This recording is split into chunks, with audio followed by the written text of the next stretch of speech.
ಏನು ನಿರೀಕ್ಷೆ ಮಾಡಲ್ಲ. ಯಾಕಂತಂದ್ರೆ ಅವರು ರಾಜ್ಯಕ್ಕೆ ನ್ಯಾಯವಾಗಿ ಕೊಡಬೇಕಾಗಿರೋದನ್ನೇ ಕೊಡೋದಿಲ್ಲ. ಮತ್ತೆ ಬಜೆಟ್ ನಲ್ಲಿ ಘೋಷಣೆ ಮಾಡಿರೋದನ್ನೇ ಕೊಟ್ಟಿಲ್ಲ.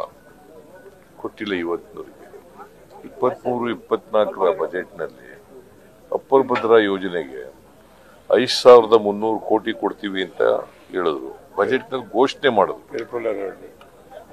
ಬಜೆಟ್ ನಲ್ಲಿ ಘೋಷಣೆ ನಿರ್ಮಲಾ ಸೀತಾರಾಮನ್, ಆದ್ರೆ ಇವತ್ತಿನವರೆಗೂ ಒಂದು ಪೈಸೆ ಕೊಟ್ಟಿಲ್ಲ.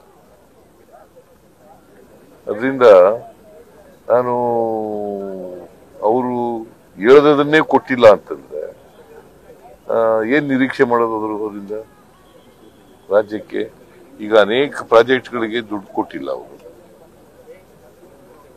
ಆಮೇಲೆ ನಮಗೆ ನ್ಯಾಯಯುತವಾಗಿ ಬರಬೇಕಾಗಿದ್ದಂತ ತೆರಿಗೆ ಪಾಲಿನಲ್ಲೂ ಕೂಡ ಡೆವಲ್ಯೂಷನ್ ಆಫ್ ಟ್ಯಾಕ್ಸಸ್ ಅದನ್ನು ಕೂಡ ಸರಿಯಾಗಿ ಮಾಡಿಲ್ಲ ಅವರು. ಅನ್ಯಾಯ ಆಗಿದೆ. ನಮ್ಮ ರಾಜ್ಯದಿಂದ ವರ್ಷಕ್ಕೆ 4.5 ಲಕ್ಷ ಕೋಟಿ ತೆರಿಗೆ ವಸೂಲಾಗ್ತದೆ. ನಮಗೆ ಬರೋದು ಒಂದು 60,000 ಕೋಟಿ ಅಷ್ಟೇ. ₹1 ನಾವು ತೆರಿಗೆ ಕೊಟ್ರೆ ನಮಗೆ ಬರೋದು 13-14 ಪೈಸೆ ಅಷ್ಟೇ. ಅಲ್ಲಿಗೆ ಅವ್ರಿಗೆ ನಮ್ಗೆ ಅನ್ಯಾಯ ಮಾಡ್ಲೇಬೇಕು ಅಂತ ಮಾನಸಿಕ ನಿರ್ಧಾರ ಆಗ್ಬಿಟ್ಟಿದ್ದಾರೆ. ನಮ್ಗೆ ಅನ್ಯಾಯ ಮಾಡ್ಲೇಬೇಕು ಈ ಸರ್ಕಾರ ಅಂದ್ರೆ ಈ ರಾಜ್ಯಕ್ಕೆ. ಏನಂತ ಕರೆಯೋದಕ್ಕೆ ನೀವೇನು ಕಾಯಿನ್ ಮಾಡಿ ನೋಡ. ಏನ್ ಮತ್ತೆ ಕಾಯಿನ್ ಮಾಡ್ರಿ ನೀವೇ. ನೀವು ಕಾಯಿನ್ ಮಾಡಪ್ಪ. ಮಾಧ್ಯಮದವರು ಕಾಯಿನ್ ಮಾಡಿ ಏನ್ ಮಾಡ್ಬೋದು ಅಂತ. ಅನ್ಯಾಯ ಆಗಿದೆಯಾ ಇಲ್ವಾ ರಾಜ್ಯಕ್ಕೆ? ಅವರು ಬಜೆಟ್ ನಲ್ಲಿ ಘೋಷಣೆ ಮಾಡಿದ್ರು ದುಡ್ಡು ಕೊಡ್ಲಿಲ್ಲ ಅಂತ.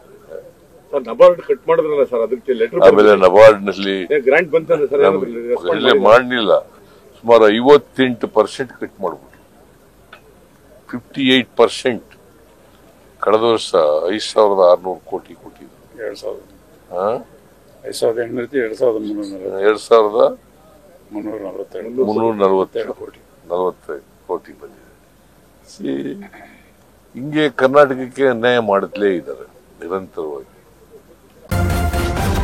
ನ್ಯೂಸ್ ಫಸ್ಟ್ ನಿರ್ಭೀತಿಯಿಂದ ನಿಮ್ಮ ಪರವಾಗಿ.